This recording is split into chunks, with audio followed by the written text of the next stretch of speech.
Di versi animenya sekarang Tokyo Revengers sudah memasuki arc Bloody Halloween, yang dimana arc kali ini bisa dibilang adalah arc yang memiliki konflik paling kompleks dari seluruh arc lainnya. Salah satu konflik yang menarik muncul di episode 13 kemarin.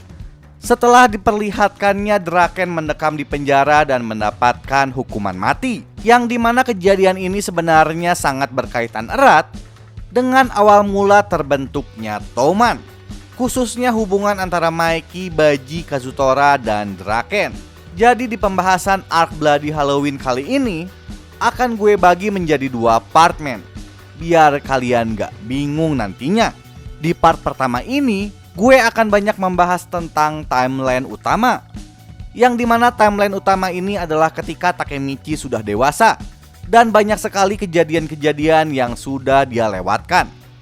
Lalu part keduanya nanti yaitu timeline ketika Takemichi melakukan time leap. Jadi gak usah pakai lama lagi, kita mulai aja pembahasannya sekarang. Let's go. Pembahasan kali ini akan gue mulai ketika Maiki dan kawan-kawan untuk pertama kalinya membentuk Toman. Karena awal konflik yang terjadi pada arc Bloody Halloween kali ini dimulai dari sini, men. Seperti yang kita tahu, Toman sendiri dibuat oleh Maiki dan kawan-kawan untuk membantu Kazutora yang saat itu sedang mengalami konflik dengan Black Dragon angkatan ke-9 yang dipimpin oleh The Great Shion Madarame. Dan ini permasalahan utamanya.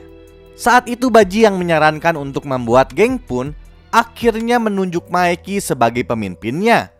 Dan Baji pun meminta Maiki untuk membawa era baru kepada mereka, yang dimana untuk mencapai era tersebut, sebagai pemimpin Maiki harus juga membawa Toman menjadi geng top di Jepang, atau istilahnya membawa Toman menuju puncak lah, agar impian teman-temannya itu terwujud. Tapi sebenarnya permasalahannya bukanlah itu. Permasalahan utamanya yaitu saat Baji mengatakan kalau dia menginginkan sebuah geng yang memiliki prinsip semua untuk satu dan satu untuk semua. Lalu Maiki pun akhirnya berjanji untuk mewujudkannya. Sebuah janji yang terdengar sepele tapi sebenarnya memiliki tanggung jawab yang sangat berat, men. Khususnya Maiki sebagai pemimpin, dan tentu saja Baji sebagai pencetus prinsip tersebut untuk tetap menjaga keutuhan Toman. Jelas ya, untuk tetap menjaga keutuhan Toman. Karena apabila ada salah satu saja pendiri yang melenceng dari prinsip tersebut dan tidak ada ketika Toman sudah berada di puncak, maka janji antara Maiki dan Baji pun gagal, men.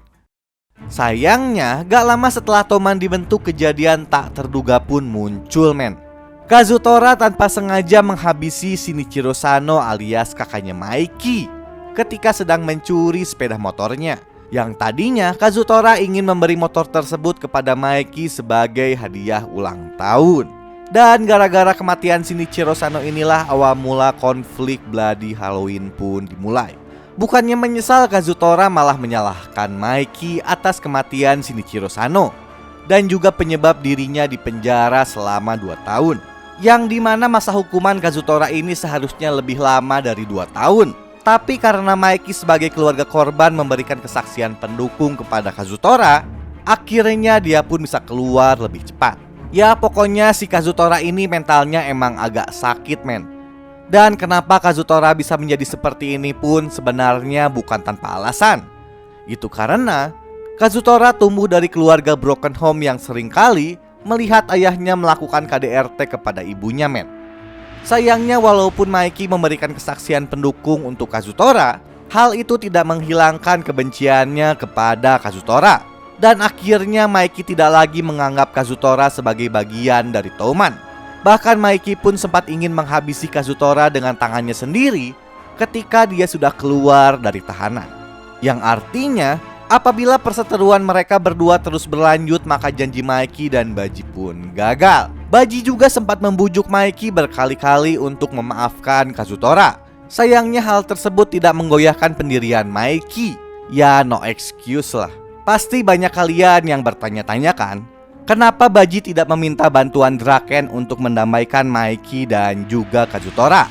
Itu karena gue yakin Draken pun tidak memaafkan perbuatan Kazutora. Jadi prinsip semua untuk satu dan satu untuk semua tidak berlakulah untuk Kazutora.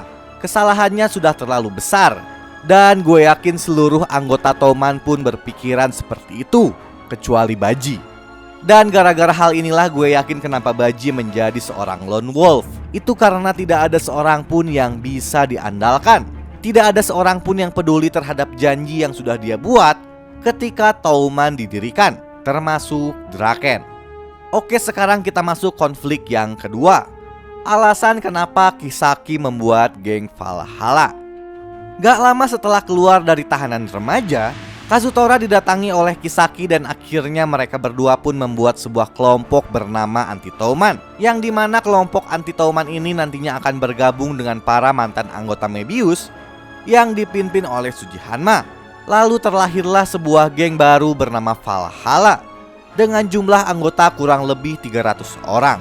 Nah, geng inilah yang Kisaki persiapkan untuk melantik Maeki sebagai ketuanya nanti. Atau bisa juga dibilang, Valhalla adalah pasukan yang sengaja dibentuk hanya untuk Maeki. Alasan Kisaki melakukan hal tersebut karena Kisaki menganggap teman-teman Maeki di Toman adalah para rendahan men, yang hanya akan menghancurkan potensinya si Maeki.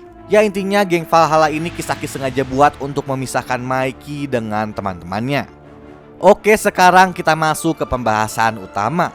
Kenapa Draken bisa dipenjara dan mendapatkan hukuman mati? Di timeline saat Takemichi dewasa bisa dibilang Kisaki sudah berhasil mencapai impiannya, yang artinya seluruh rencananya di masa lalu pun terbilang cukup sukses. Kazutora mengeksekusi Baji dan akhirnya Maeki yang gelap mata pun mengeksekusi Kazutora.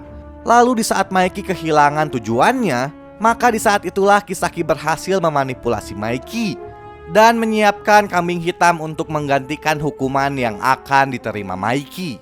Setelah Maeki berubah, Toman pun lagi-lagi menjadi organisasi kriminal, dan Kisaki akhirnya menggunakan Maeki untuk melenyapkan orang-orang yang dianggap menghalangi tujuannya. Ya, Kisaki banget lah. Hal itu pun dia ucapkan pada chapter 149 pada versi manga.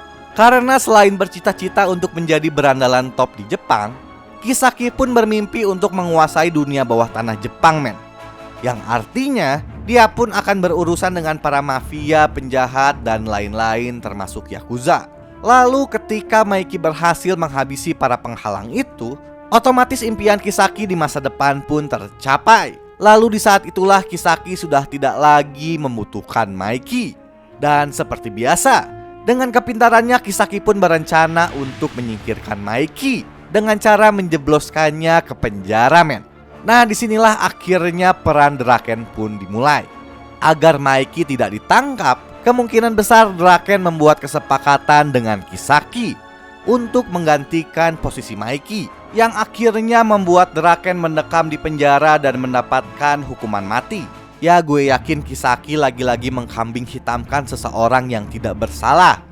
Dan sekarang orang itu adalah Draken. Pasti kalian bertanya-tanya, kenapa sampai segitunya Draken ingin menggantikan Maeki? Ya karena itu tadi men, si Draken merasa bersalah. Dia menganggap jatuhnya Maeki ke dalam kegelapan adalah karena perbuatannya. Soalnya dulu dia tidak menyadari beban besar yang ditanggung Maeki sebagai pemimpin, yaitu untuk tetap menjaga keutuhan Touman, yang dimana dia seharusnya menjadi penengah antara konflik antara Maeki dengan Kazutora. Sedangkan saat itu Draken tidak melakukan apapun, malah ikut menyalahkan Kazutora atas kematian Shinichiro Sano. Jadi andaikan saja saat itu Draken membantu Baji mendamaikan mereka berdua, maka gue yakin masa depan pun akan menjadi lebih baik. Sedangkan ketika Baji tewas, otomatis janji Maeki dan Baji itu pun tidak akan pernah lagi terwujud. Lalu tujuan Touman pun udah nggak jelas men. Dan Maeki yang saat itu sedang goyah akhirnya dengan mudah dimanipulasi oleh Kisaki. Terus bukan hanya Draken, gue yakin Maeki pun memikirkan hal yang sama. Buktinya pada chapter 48 si Takemichi pernah berkata, ya kurang lebih ginilah katanya. Setelah Maeki menghabisi Kazutora, dia melihat Maeki dengan raut wajah yang sedih.